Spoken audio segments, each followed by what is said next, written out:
하고 순두개를 권하노니 주 안에서 같은 마음을 품으라. 아멘.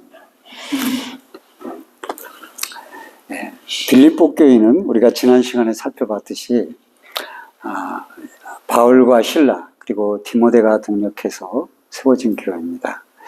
옷감 장사 누디아가 누디아의 집에서 교회가 시작되었고, 누디아는 유럽의 마게도냐 첫 성인 빌립보의 첫 세르자가 되었고, 또 그 집이 첫 교회가 되었습니다. 빌립보 교회는 바울이 이제 로마의 가택 연금이 되었을 때 에바브로디도 편에 바울을 돕도록 쓸 것을 돌려보내서 수종 들도록 했습니다. 그런데 에바브로디도가 바울을 돕다가 몸이 심히 아파서 죽게 생겼어요. 그래서 다 죽는다 했는데 은혜로 건강을 회복하고 건강해졌습니다. 그래서 에바브로디도는 빌립보 교회에 가고 싶어 했습니다. 왜냐하면 빌립보 교인들이 에바브로디도를 걱정을 했기 때문에 그렇습니다. 이제 건강해졌으니 가서 내가 걱정 없이 건강해졌다. 이걸 빌립보 교회에 전하고 싶었던 것이죠. 바울도 그래서 디모데와 빌립보에 디모데와 에바브로디도를 보내기를 원했던 것을 보게 됩니다. 이때 에바브로디도는 빌립보 교회에 대해서 지도자였어요. 설교를 하는 사람이었습니다. 근데 설교자가 비고 이 지도자가 공석이 되니까 아마 에바브로드가 열정이 지나쳤는지 그렇게 바울과 함께 동역하겠다고 떠나버린 바람에 빌립보가 공석이 됐는데, 이때 두 여성 지도자가 있었습니다. 하나는 유오디아와 또 하나는 순두개입니다. 이름 보면 참 이쁘잖아요. 유자 들어가는 건 유앙겔리온, 복음이라는 뜻이죠. 좋은 소식. 그런 뜻이에요. 근데 순두부 좀 그렇잖아요. 이름이 좋아요. 근데 유오디아는 우리말로 좋은 향기. 근데 원어적으로 들어가면 히브리 발음적으로 헬라어 발음적으로 보면은 행복한 인생길, 순조로운 여행길, 순조로운 번영, 이런 뜻을 가지고 있는 좋은 이름이에요, 유오디아가. 그리고 순두개는 풍족하다, 그런 뜻입니다. 다 이름이 좋네요. 그런데 이들이 어떤 갈등의 문제가 있었는지, 이들이 갈등을 서로 반목하며 일으켰다. 이게 전통적인 견해입니다. 그래서 이들의 이름을 거론하고 이들에게 바울이 권면한 내용을 보게 됩니다. 그래서 예수 그리스도의 빌립보서에 보면 예수 그리스도가 낮아지고 겸허해지고 십자가를 지고 사람으로 왔을 뿐만 아니라 종이 되었고 지옥에까지 내려가셨다.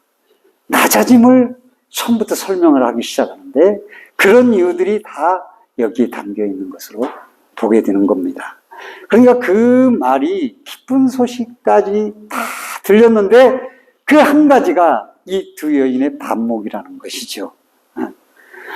두 여인은 모두 바울과 함께 복음에 힘쓰던 동역자들이었습니다.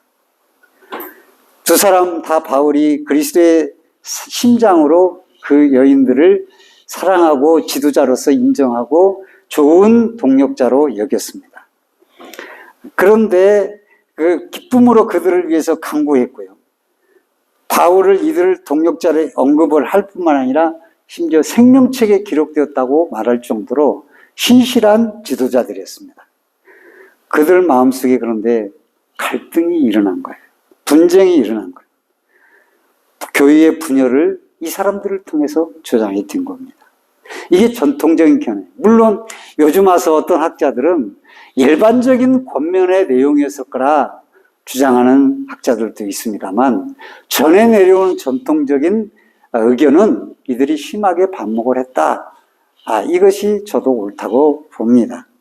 어떻든 유오디아와 친한 사람들은 유오디아의 편을 들었을 것이고, 순두개와 친한 사람들은 순두개의 편을 들었을 것입니다. 그리고 서로 그들은 반목하면서 사람들 모였을 때나 뒤에서 비방을 하고 험담하고 중상하고 의미하고 했을 것입니다. 그렇지 않으면 이렇게 반목이 커질 리가 없고 바울이 친히 서신을 쓰면서 이 이름까지 거론하면서 그 서신을 들려서 보낼 의미가 없는 것이죠. 그들이 어떤 이유 때문에 이런 분쟁이 있었는가? 그건 잘 내용이 없습니다. 물론 이제 주석가들은 두 가지 때문에 그랬을 거다. 당시에 초대교회들이 겪었던 문제들이 율법주의, 복음만 안에 있는 율법주의자들 때문에 그렇습니다. 교회 안에 율법주의자들이 예수만 믿어도 되겠어? 율법도 지켜야지. 그래서 율법을 다시 강조하는, 예수님과 율법을 동시에 실행해야 돼 구원을 얻는다고 하는 주장하는 율법주의자들이 생겼는데 이것 때문에 반목하지 않았나 라는 생각을 갖게 됩니다. 또 하나는 빌립보 교회에 대한 지도자가 비니까 누가 더 잘났냐, 누가 더 높은 사람이냐, 누가 더 지도자냐, 뛰어난 지도자냐, 이걸로 서로 주도권적인 다툼을 벌이게 됐다는. 저는 그 전자도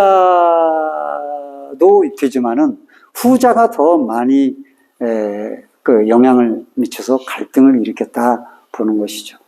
대부분 진리로 다투기보다는 이렇게 자기 자신들의 힘을 드러내고 또 자기 자신들이 힘을 못 드러내고 억압을 당하면 그걸로 인해서 분쟁을 만들고 음해를 하고 그렇거든요. 그러므로 여기도 주도권 다툼의 헤게모니를 위한 그런 권력 투쟁이었다. 교회 내에서. 이렇게 볼 수가 있는 것이죠. 오늘날 수많은 교회들이 이걸로 분쟁을 하고 나누어지고 서로 싸우고 다투고 우월을 주장하는, 나 자신이 진정한 열심이고 내가 충성된 사람이다. 내가 얼마나 헌신했는데, 이렇게 자기들을 자랑하며 다투게 되고 그것들은 갈등의 원인이 되고 분열과 혼란을 조장하게 되는 것이죠. 그래서 바울은 주님의 일을 하는데 몇 가지 권면하고 있습니다. 절대 주님의 일은 자기 이름 내려고 다툼이나 허용으로 하면 안 된다. 이게 헌금도 허용으로 하면 안 되는 거예요. 그건 실패하는 일이 됩니다. 그러니까 여러분들이 무슨 일을 하든지 자기 이름 내려고 하시면 안 되는 거예요. 그 부분을 강조해요. 둘째는 겸손과 온유함을 가지고 다른 사람을 자기보다 더 높게, 낮게 보라는 것입니다. 깔아뭉개려고 하지 말라는. 그래서 빌립보서 2장 3절에 아무 일에든 다툼이나 허용으로 하지 말고 오직 겸손한 마음을 가지고 각각 자기보다 남을 낮게 여기라고 호소합니다. 그리고 세 번째는 복음의 명예를 맨 동력자로 서로 여기라는 겁니다. 3절에서 빌립보 교인들을 나와 멍에를 같이 한 자라고 표현을 하고 있습니다. 너희들은 복음의 멍에를 함께 우리 서로 다 같이 맨 사람이다. 근데 황소와 암소가 둘이 밭을 갈다가 암소가 나는 싫어. 그럼 저쪽으로 가면은 밭이 갈리겠냐 이거예요. 아무것도 안 된다 이거예요. 그 밭은 엉망이 되고 말지. 오히려 옆에 있는 곡식들을 다 해치고 만다. 그러니까 같이 명예를 메고 가는 복음 안에 예수 안에 있는 사람들이라고 인식을 하라 이거예요. 동력자끼리 왜 싸워요? 안 된다 이거죠. 그리고 예수 그리스도께서 겸허하게 종처럼 우리를 섬겼던 그 부분을 상기시켜주고 있는 것을 보게 되는 것이죠. 바울은 개개인의 그 성도의 균열이 교회 전체의 균열을 가져올 수 있다는 걸 알았습니다. 그래서 두 여인의 이름을 언급하고 신속히 이 문제를 해결하기를 원했던 것입니다. 그래서 고린도 교회에 바울이 편지할 때 고린도 교회의 간음의 문제, 은행의 문제 많이 있었습니다. 물질의 문제 이런 게 있었습니다. 그런데 제일 먼저 언급한 게 분열의 문제였습니다. 바울이. 그만큼 그것이 중요합니다. 가장 피해야 할 최악의 문제는 분열의 문제고 다툼이고 하는 겁니다. 그것이 문제예요. 여러분들이 우리나라도 문제가 많이 있습니다. 지금 나라는 경제가 문제가 아니고요, 국방력도 문제가 아닙니다. 통합이 안 되는 거예요. 문제. 이걸 빨리 고쳐야 됩니다. 왜 이렇게 만들었습니까? 정치인들이 그렇게 만들었습니다. 정치를 말하려고 하는 게 아닙니다. 정치인들이 자기가 죽이고 싶은 사람을 검찰이나 언론을 통해서 죽일 놈으로 만들어 놓습니다. 그러면 아무것도 모르는 사람들은 저는 나쁜 놈이야 이렇게 말을 합니다. 대통령이 새로 뽑혔는데요, 사실은 이재명 씨는 저보다 더 도덕적인 사람입니다. 수많은 성남시장 할 때도 한 번도 청탁을 받은 적이 없습니다. 그건 사실입니다.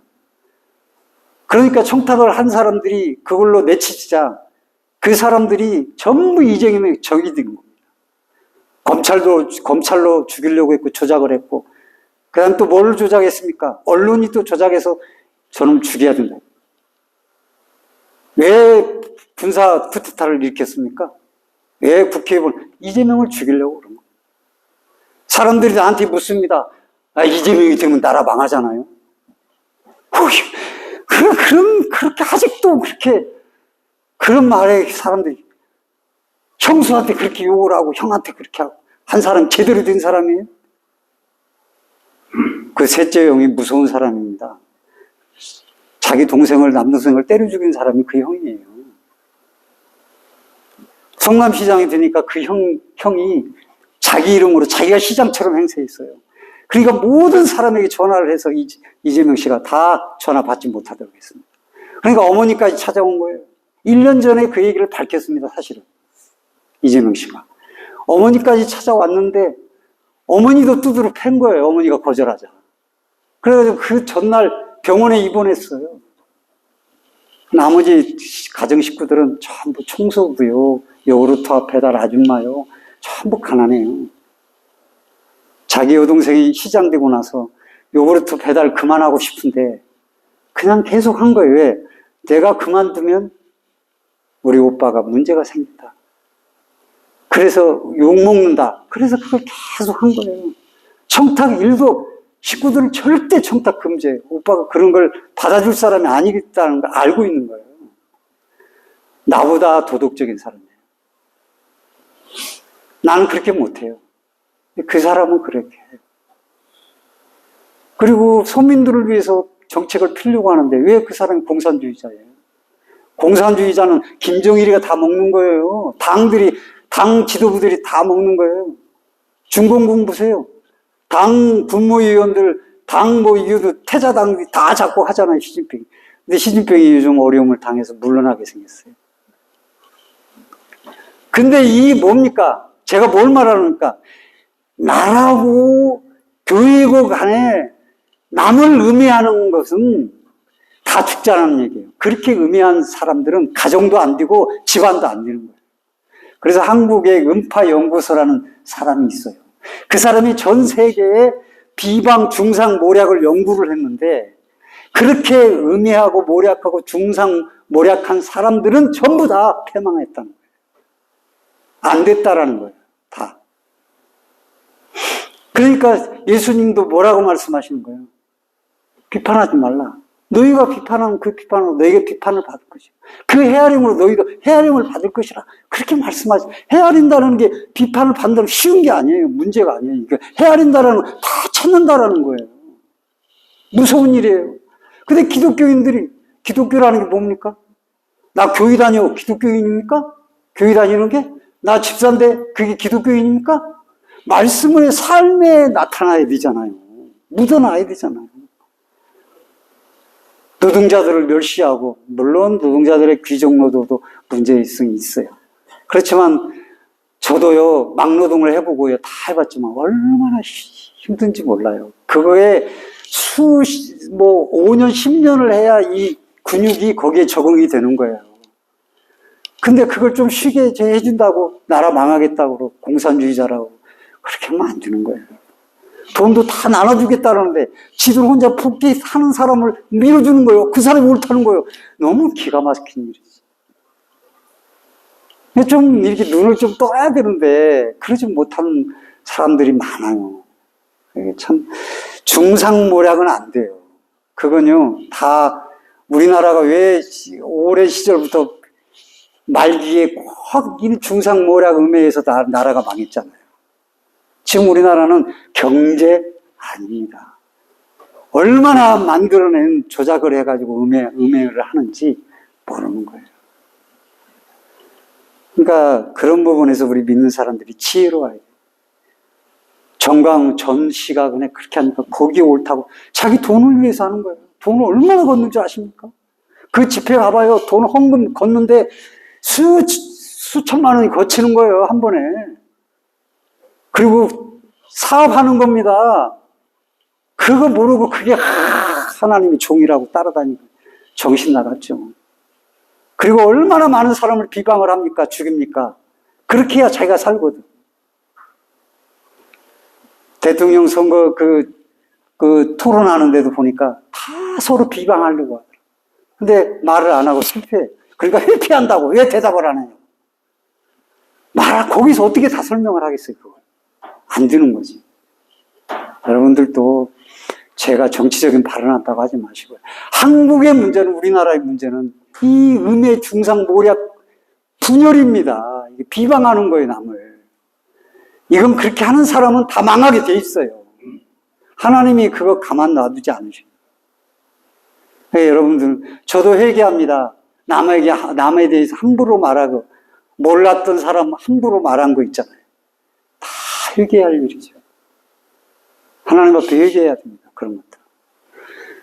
그래야 기독교인인 것이지, 명찰만 집사면 뭐 기독교인입니까? 아니죠. 제자들이 지금 이 순두개와 유오디가 서로 얼마나 많이 비방했겠어요. 만들어내고 말. 없는 말, 있는 말. 식탁에서 앉아서도 밥 먹으면서 그 얘기 했을 거예요. 그래서 누가 좋겠어요? 사단이 좋아하고, 누가 그 영향을 누가 받아요? 말하면 그가 받는 거예요. 안 받을 것 같죠? 세력이 힘이 세니까 다들 것 같죠? 아니거든요. 우리가 교회가 그랬어요. 교인들이 그랬어요. 수도 없이 비방을 해요.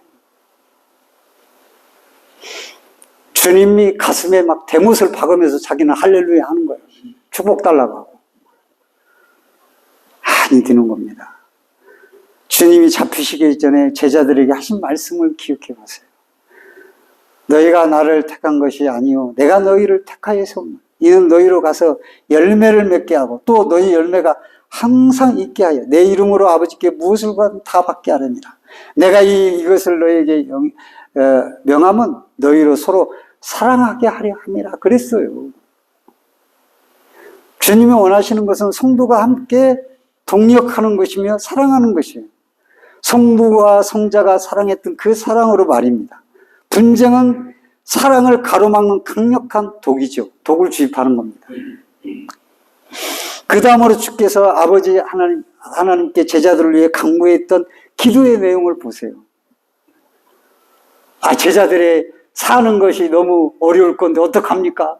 복을 주시고 또 물질을 내려주시고 축복해 주시고 집을 두 채 주시고 그런 기도 있습니까? 한마디도 안 하셨어요. 거룩한 아버지요 내게 주신 아버지 이름으로 그들을 보존하사 우리와 같이 그들도 하나 되게 하옵소서. 우리가 뭡니까? 성부와 성자 성령 하나 되게 그처럼 그들도 하나 되게 해달라고 그랬어요. 얼마나 헤게모니가 싸우는지 말도 못합니다. 주님께서 아버지께 간절히 구한 것은 성도들의 하나됨이었습니다. 분쟁은 이 강구를 역행하는 일이죠. 주님 말씀과 기도를 직접 듣고 기록한 사도 요한은 뭐라고 말합니까? 그 형제를 미워하는다 하는 자마다 살인하는 자니 살인을 엄청 하면서 할렐루야 주님 사랑해요. 이게 말이 되냐고. 기독교인이 아니요. 교회를 다니지만 명찰은 기독교인인데 사랑하기는 개뿔. 남들이 그러면 나도 싫었는데 잘 됐다. 물론 사람들의 모임 속에는 좀 저 사람은 좀 빠져줬으면, 저 사람 나하고 좀 안 어울렸으면, 이 모임에 없었으면 하는 그런 사람이 있어요. 같이 또 있기를 싫어하는 사람도 있고 별 사람이 다 있어요. 그래도 늘 여러분들이 마음을 제껴놓고 열어야 되는 겁니다. 그래도 저 사람을 배격해서는 안 된다. 왕따시켜서는 안 된다. 저 사람을 품어야 된다. 우리 교회야 몇 사람 안 되니까 그런 것도 없지만은 그런 마음들을 가져야 되는 거예요. 어느 모임에서나 마찬가지. 남들이 그 사람을 배제시키려고 할 때 그러지 맙시다. 이렇게 돼야 되는데 아무 말 안 하고 잘 됐다. 나도 싫었는데 이렇게 하면 똑같은 사람들이에요. 그래서 살인을 그렇게 해놓고 할렐루야 주님 복을 주세요. 축복 주세요. 기도하는 겁니다. 바울 사도들이 오늘날 한국교회에 살았다면 참 이름 기록하느라고 바빴을 거예요. 더 많은 분열을 우리가 보고 있지 않습니까? 기호가 다르고 취향이 다르고 방식이 다를 수는 있습니다만 다 다름을 인정하는 것이 좋은 거잖아요. 어떻게 나하고 다 똑같을 수 있고 어떻게 다 나에게 맞출 수 있겠어요? 없죠. 그러나 그것들이 다름이 분쟁이 되어서는 안 되는 거예요. 이 문제가 별거 아니라고 생각하고 덮어두고 있을지 모릅니다. 하지만 바울은 고린도의 문제를 다루면서 제일 먼저 다툼의 문제, 분열의 문제를 다뤄서 우리는 그리스도인이지 어떻게 바울 편이고 베드로 편이고 그러냐, 은사 편이고 은사로 나눠주고 그럴 수 없다 이거죠. 바울은 그래서 유오디아와 순드게가 품어야 할 마음이 그리스도의 마음이라고 빌립보서 2장 5절 11절 말씀해 주고 있습니다. 겸손히 자기를 낮추셨고 종의 형체를 가지셨고 사람의 모양을 취하셨고 십자가를 지셔서 죽기까지 복종하신 그분의 겸손함과 정절을 유오디아와 순두계 빌립보 교회에 설명한 거예요. 어떻게 보면 1장부터 그걸 설명하기 위한 내용인 거예요.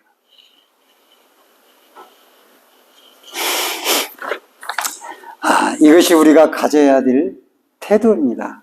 분쟁을 이기는 힘은 그리스도의 겸손을 힘입는 것이고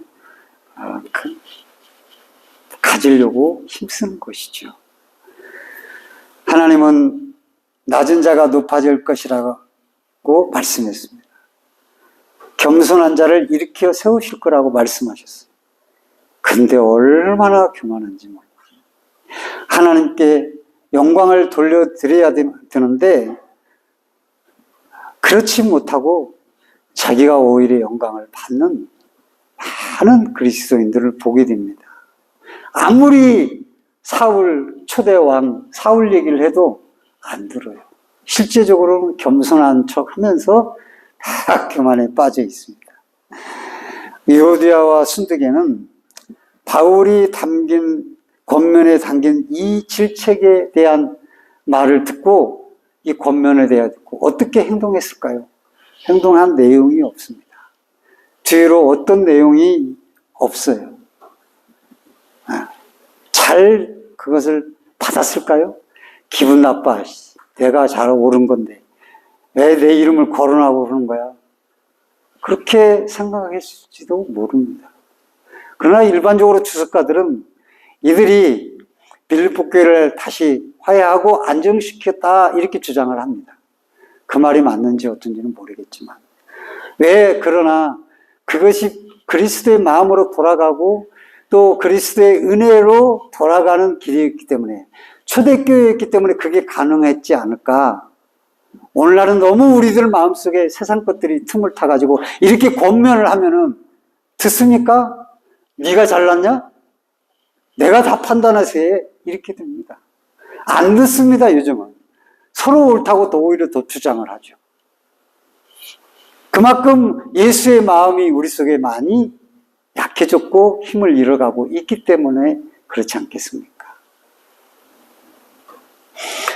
말씀을 맺으면서 사랑하는 성도 여러분, 하나님이 하시는 사람은 잘못을 저지르지 않는 사람이 아니라 책망할 때 순종하는 사람이에요.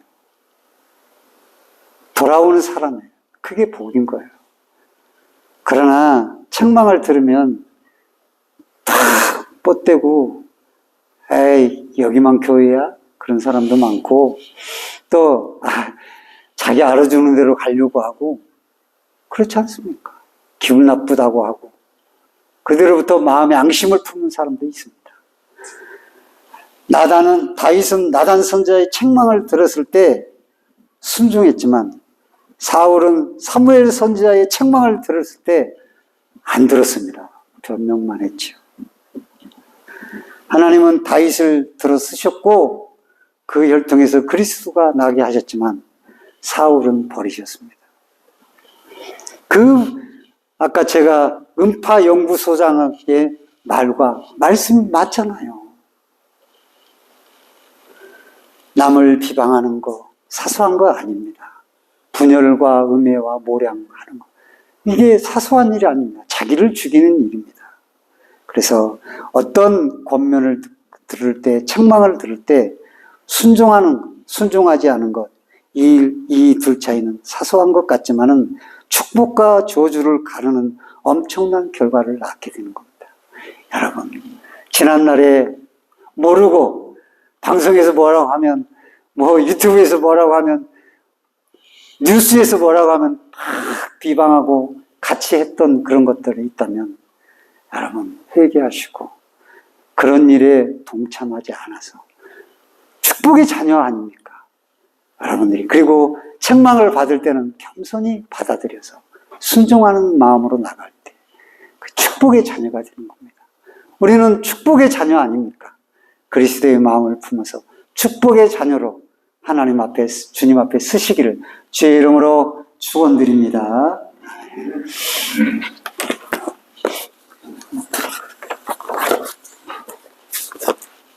찬송 부르시겠습니다.